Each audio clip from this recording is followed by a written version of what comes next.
ದೆಹಲಿಯಲ್ಲಿ ಭೀಕರ ಸ್ಫೋಟ ಇದೊಂದು ವ್ಯವಸ್ಥಿತ ಸಂಚ ಅಥವಾ ಆಕಸ್ಮಿಕವಾದಂತಹ ಘಟನೆನಾ ಗೊತ್ತಾಗಬೇಕಿದೆ ತನಿಖೆಯ ಮೂಲಕ। ಇದರ ನಡುವೆ ಗಾಯಾಳುಗಳನ್ನು ವಿಚಾರಿಸೋದಕ್ಕೆ ದೆಹಲಿ ಸಿಎಂ ಕೂಡ ಮುಂದಾಗಿದ್ದಾರೆ। ಗಾಯಾಳುಗಳ ಪರಿಸ್ಥಿತಿಯ ಬಗ್ಗೆ ಮಾಹಿತಿಯನ್ನು ಪಡೆದುಕೊಂಡಿದ್ದಾರೆ ರೇಖಾ ಗುಪ್ತಾ।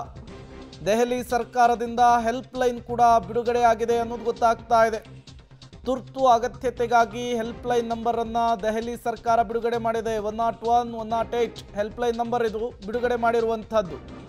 LNJP ಆಸ್ಪತ್ರೆಗೆ ದೆಹಲಿ ಸಿಎಂ ರೇಖಾ ಗುಪ್ತಾ ಅವರು ಭೇಟಿ ಕೊಟ್ಟಿದ್ದಾರೆ। ಗಾಯಾಳುಗಳ ಆರೋಗ್ಯವನ್ನು ವಿಚಾರಿಸಿದ್ದಾರೆ। ಗಾಯಾಳುಗಳ ಕುಟುಂಬಸ್ಥರ ಜೊತೆಗೂ ಕೂಡ ಮಾತನಾಡಿದ್ದಾರೆ।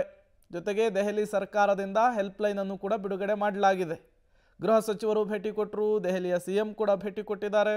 ಪ್ರಧಾನಮಂತ್ರಿಗಳು ಕೂಡ ಯಾವುದೇ ಕ್ಷಣದಲ್ಲಿ ಭೇಟಿ ಕೊಡುವಂತಹ ಸಾಧ್ಯತೆ ಇದೆ। ಮತ್ತೊಂದು ಕಡೆ ತನಿಖೆ ನಡೀತಾ ಇದೆ।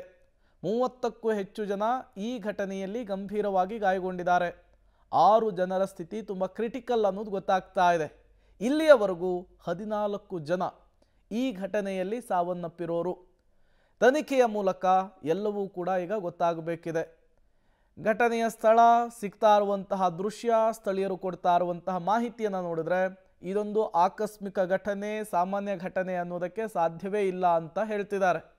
ಇದೊಂದು ಭಯೋತ್ಪಾದಕ ಕೃತ್ಯವೇ ಅಂತ ಹೇಳ್ತಿದ್ದಾರೆ। ಬಟ್ ಅದನ್ನು ಕನ್ಫರ್ಮ್ ಮಾಡಬೇಕಾಗಿರೋರು ತನಿಖಾ ತಂಡದವರು ನಿರಂತರವಾಗಿ 4-5 ಗಂಟೆಗಳಿಂದ ಸ್ಥಳದಲ್ಲಿಯೇ ಬೀಡುಬಿಟ್ಟು ಪ್ರತಿ ಒಂದು ಜಾಗವನ್ನು ಕೂಡ ಪ್ರತಿ ಒಂದು ಕಡೆಗಳಲ್ಲೂ ಕೂಡ ತಲಾಶ್ ಮಾಡ್ತಾ ಇದ್ದಾರೆ। ತುರ್ತು ಮೀಟಿಂಗನ್ನು ಕೂಡ ಗೃಹ ಸಚಿವರು ಕರೆದಿದ್ದಾರೆ। ಅಲ್ಲಿ ಎಲ್ಲ ಅನುಮಾನಗಳ ಬಗ್ಗೆ, ತನಿಖೆಯ ಬಗ್ಗೆ ಪ್ರಸ್ತಾಪವಾಗುವಂತಹ ಸಾಧ್ಯತೆ ಇದೆ।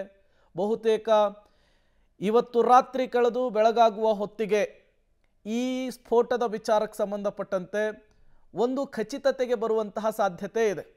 ಇದು ಆಕಸ್ಮಿಕವಾದಂತಹ ಘಟನೆನಾ ಅಥವಾ ಒಂದು ವ್ಯವಸ್ಥಿತವಾದಂತಹ ಕೃತ್ಯನಾ ಅಂಥೇಳಿ।